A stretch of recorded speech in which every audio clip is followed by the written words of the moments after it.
الحمد لله وكفى وسلام على عباده الذين اصطفى أما بعد. قال الله تبارك وتعالى في القرآن المجيد والفرقان الحميد: فأعوذ بالله من الشيطان الرجيم، بسم الله الرحمن الرحيم. يا أيها الذين آمنوا كتب عليكم الصيام كما كتب على الذين من قبلكم لعلكم تتقون. بہت دن سے مسلمان منتظر تھے جس مہینے کے بڑی عظمت بڑی شوکت سے وہ ماہ رمضان آ گیا. بزرگان محترم، عزیزان گرامی، سامعین اعزام، اللہ تبارک و تعالی کا لاکھ لاکھ شکر و احسان ہے کہ اس نے مجھے آپ حضرات کے سامنے نہایت ہی معتبرک اور عظیم الشان ماہ رمضان شریف کی آمد پر چند منٹ بیان کرنے کا موقع عنایت فرمایا. اللہ تبارک و تعالی سے دعا فرمائے کہ اللہ تعالی مجھے صحیح بولنے کی توفیق عطا فرمائے اور ہم سب کو عمل کرنے کی توفیق بخشے. ابھی میں نے آپ حضرات کے سامنے قرآن مجید کی ایک آیت تلاوت کی ہے جس کا ترجمہ ہے: اے ایمان والو، تم پر روزے فرض کیے گئے ہیں جس طرح تم سے پہلی امتوں پر فرض کیے گئے تھے تاکہ تم متقی اور پرہیزگار بن جاؤ. سامعین کرام، رمضان المبارک کا مہینہ اسلامی کیلنڈر کے اعتبار سے بہت ہی مشہور و معروف مہینہ ہے. رمضان کا مہینہ ہمیشہ اہمیت کا حامل رہا ہے. رمضان کی فضیلت و برتری کو بتانے کے لیے یہی کافی ہے کہ اللہ تعالیٰ نے رمضان کو اپنا مہینہ قرار دیا ہے. رمضان عربی لفظ ہے. رمضان کے معنی لغت میں جلانے اور خاکستر کرنے کے آتے ہیں.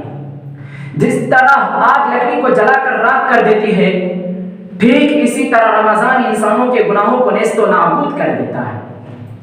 انسانی دلوں پر غلط کرتوت کی وجہ سے جو زنگ اور میل کچل جم جاتا ہے، یہ رمضان میل اور گندگیوں سے انسانوں کو صاف اور ستھرا کر دیتا ہے.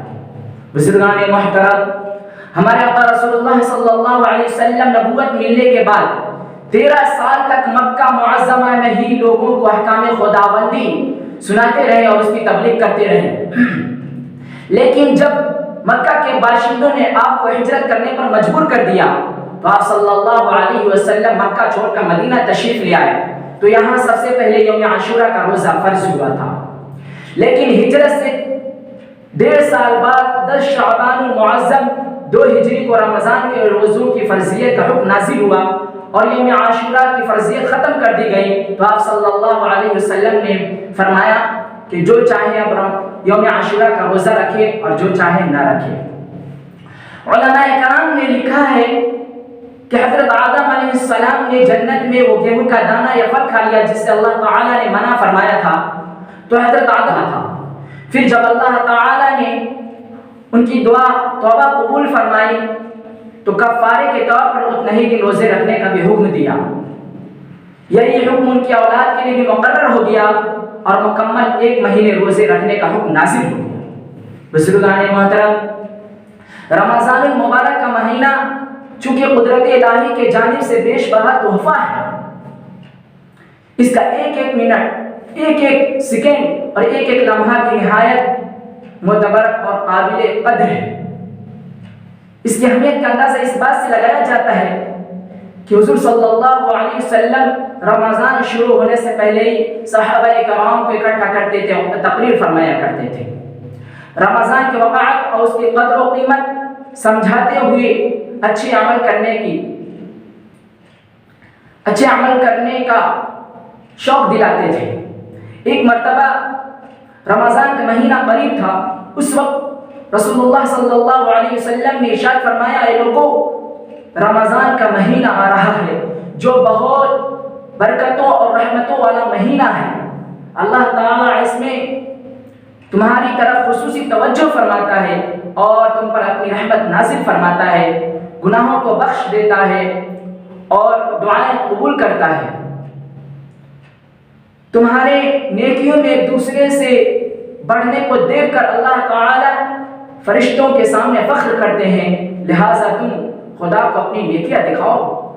بہت ہی بد نصیب ہے وہ شخص جو اس مہینے میں اللہ تعالیٰ کی رحمت سے محروم رہ جائے۔